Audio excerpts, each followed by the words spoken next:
அனைவருக்கும் வணக்கம். இன்று யார் பிரம்மா, அவருக்கு ஏன் கோவில்கள் இல்லை, பல கோவில்கள் இல்லை என்ற ரகசியத்தை பார்க்க போகிறோம். இந்து தர்ம புராணங்களின்படி முப்பெரும் கடவுள்களாகிய முறையே பிரம்மா, விஷ்ணு, சிவன் ஆகியோர் வணங்கப்படுகிறார்கள். இவர்களில் படைக்கும் தொழில் கொண்டவர் பிரம்மா, காக்கும் தொழில் கொண்டவர் விஷ்ணு, அழிக்கும் தொழில் கொண்டவர் சிவன் என இவர்களை போற்றி வணங்குகிறது வேதம். பிரம்ம வைவர்த்த புராணம், விஷ்ணு புராணம், சிவபுராணம், ஸ்ரீமத் பாகவதம் ஆகிய புராண நூல்களில் இந்த மூவரின் தோற்றமும் அவர்கள் தத்தமக்குரிய பணிகளை ஏற்ற விவரமும் அவர்களின் பூரண மகிமையும் சித்தரிக்கப்படுகின்றன. பன்னெடுங்காலமாக பிரம்மாவை ஆலயங்களில் வழிபடக்கூடாது என்ற சம்பிரதாயம் நடைமுறையில் இருந்து வருகிறது. புண்ணிய பாரதத்தில் 1-2 கோயில்கள் தவிர பிரம்மாவிற்கு வேறு ஆலயங்கள் கிடையாது. சிவனுக்கு தனி வழிபாடு செய்பவர்கள் சைவர்கள் எனப்படுகின்றனர். விஷ்ணுவுக்கு தனி வழிபாடு செய்பவர்கள் வைணவர்கள் எனப்படுகின்றனர். பிரம்மனை மட்டும் தனியாக வழிபடும் சம்பிரதாயமோ பிரிவோ இல்லை. பல ஆலயங்களில் விஷ்ணுவும் சிவனும் சேர்ந்து ஹரிஹர ஸ்வரூபமாக பூஜிக்கப்படுகின்றனர். ஹரியும் ஹரனும் ஒன்று என்ற வாசகமும் உண்டு. ஆனால் பிரம்மாவை தனியாக அல்லது மூவருடன் சேர்த்து வழிபாடு செய்ய எந்த சம்பிரதாயத்திலும் விளக்கங்கள் இல்லை. முப்பெரும் கடவுளர்களில் ஒருவராக பேசப்படும் இந்த பிரம்மா யார்? அவர் எங்கிருந்து தோன்றினார்? அவருக்கு ஏன் தனி வழிபாடு இல்லை?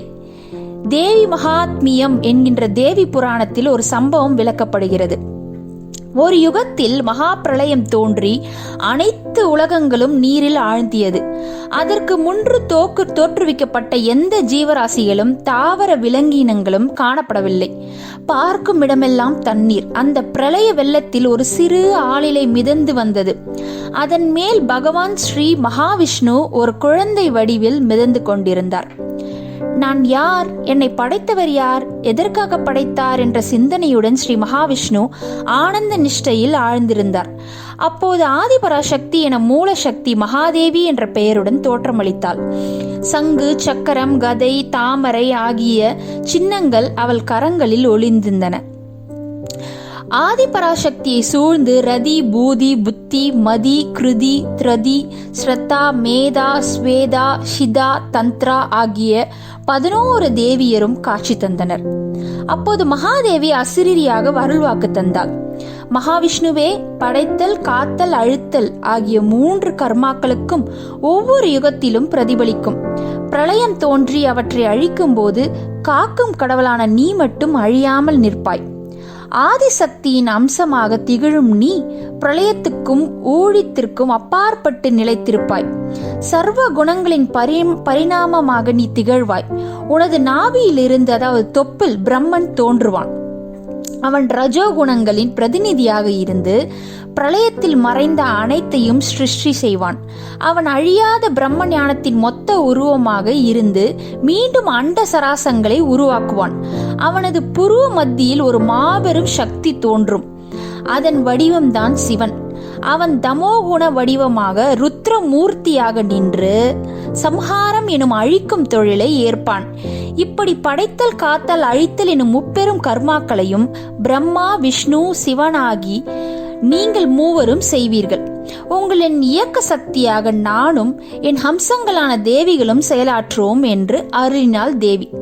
தேவி புராணத்தின் 7வது காண்டத்தில் பிரம்மன் தோன்றிய வரலாறு மேற்கண்டவாறு விளக்கப்படுகிறது. விஷ்ணுவின் நாபியிலிருந்து ஒரு தாமரை தண்டு வளர ஆரம்பித்தது. பிரளய வெள்ளத்தின் பரப்புகளை தாண்டி அது நீண்டு வளர்ந்தது. அதன் நுனியில் ஒரு பிரம்மாண்டமான தாமரை மலர் மலர்ந்தது. அதனுள் இருந்து பிரம்மதேவன் தோன்றினார். அப்போது அவருக்கு 5 முகங்கள் இருந்தன. அவற்றில் ஒரு முகம் பின்னர் சிவபெருமானால் அழிக்கப்பட்டது. அதனால் பிரம்மன் 4முகன் என்று அழைக்கப்பட்டார். அவருக்கு சதுரானன் என்ற பெயரும் உண்டு. தாம் தோன்றியதுமே ஸ்ரீ விஷ்ணுவை குறித்தும் அம்பிகையை குறித்தும் கடும் தவம் இயற்றத் தொடங்கினார் பிரம்மன். ஜெகதாம்பா எனப்படும் மகாதேவி மற்றும் மகாவிஷ்ணுவின் அனுகிரகத்தால் பிரம்மன் ஞான சுடராக மாறினார்.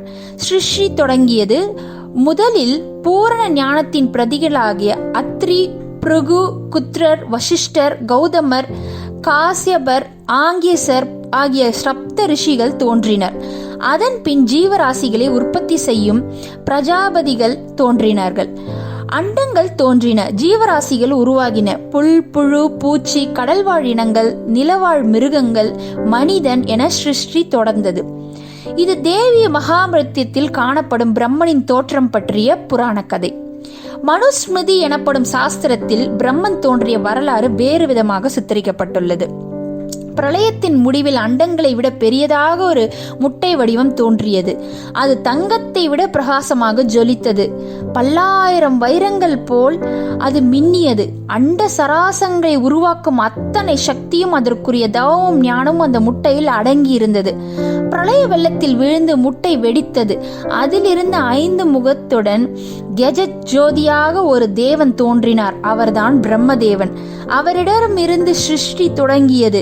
பிரம்மாண்டமான அந்த முட்டை உடையும் போது ஒரு சத்தம் உருவானது. அதுவே ஓம் எனும் பிரணவம். அந்த ஓம்கார நாதத்திலிருந்து 3 சப்த அலைகள் வெளிப்பட்டன. அவை பூர் புவ ஸ்வஹா என்பன. இந்த நாதத்திலிருந்தே பூலோகம், புவர்லோகம், ஸ்வலோகம் ஆகிய 3 உலகங்களும் தோன்றின. மனுஸ்மிருதியிலும் வாமன புராணத்திலும் பிரம்மன் தோற்றம் பற்றி இவ்வாறு விவரங்கள் தரப்பட்டுள்ளன.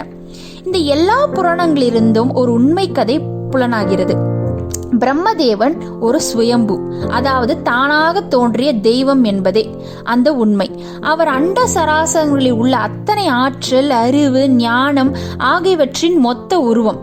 அவர் மூலம் 1 10 ஆகி, 10 100 ஆகி, 100 1000 ஆகி, அது லட்சமாகி கோடியாகும். பிரம்ம சிருஷ்டி ஒவ்வொரு வினாடியும் நிகழ்ந்து கொண்டே இருக்கிறது. இந்த ஞானத்தையும் ஆற்றலையும் ஒரு கருவறைக்குள் அடைத்து வைக்க முடியுமா? அப்போது சிருஷ்டி நிகழ்வது தடைபடாதா? அதனால்தான் பிரம்மனுக்கு ஆலய வழிபாடு இல்லை என பல்வேறு ஞானிகள் பல்வேறு காலகட்டங்களில் விளக்கியுள்ளனர். ஞானம் என்பதற்கு வடிவமோ வர்ணமோ வாசனையோ கிடையாது. அதற்கு பரிணாமங்களும் இல்லை. அதனால் அதனை ஒரு ஆலய உருவத்தில் அடைக்க முடியாது. ஆகவே பிரம்மன் உருவ வழிபாட்டுக்கு அப்பாற்பட்டவன் என்பது தெரிகிறது. ஒவ்வொரு மனிதனும் ஞானத்தை தேடும்போது அவனுள் அடங்கும் சக்தியை பிரம்ம ஞானம் என்கின்றோம். பிரம்மனுக்குரிய ஆலயம் ஞானிகளின் உள்ளம்தான். அழியாத சத்தியமும் பிறழாத தர்மமுமே பிரம்ம ஞானம் என்று கூறியுள்ளனர் சித்தர்கள். ஒரு முறை சிவபெருமானின் திருமுடியை கண்டறிய பிரம்மாவும் விஷ்ணுவும் முயன்றனர். வராக வடிவில் பூமியில் ஆழ சென்ற விஷ்ணு சிவபெருமானின் திருவடியை கண்டறிய முடியவில்லை என்பதை ஒப்புக்கொண்டு அவரை சரணடைந்தார். ஆனால் பிரம்மனோ திருமுடியை கண்டறிந்ததாக பொய் கூறினார். அப்போது சிவபெருமான் பிரம்மனுக்கு பூவுலகில் ஆலய வழிபாடு இருக்காது என சாபமிட்டார். இப்படி ஒரு கதை அருணாச்சலேஸ்வர புராணத்திலும் சிவபுராணத்திலும் குறிப்பிடப்பட்டுள்ளது. சிவபெருமான் பிரம்மனை சபித்தார் என்பதை அறிவுபூர்வமான கண்ணோட்டத்துடன் பார்த்தால் ஒரு தத்துவம் புரியும்.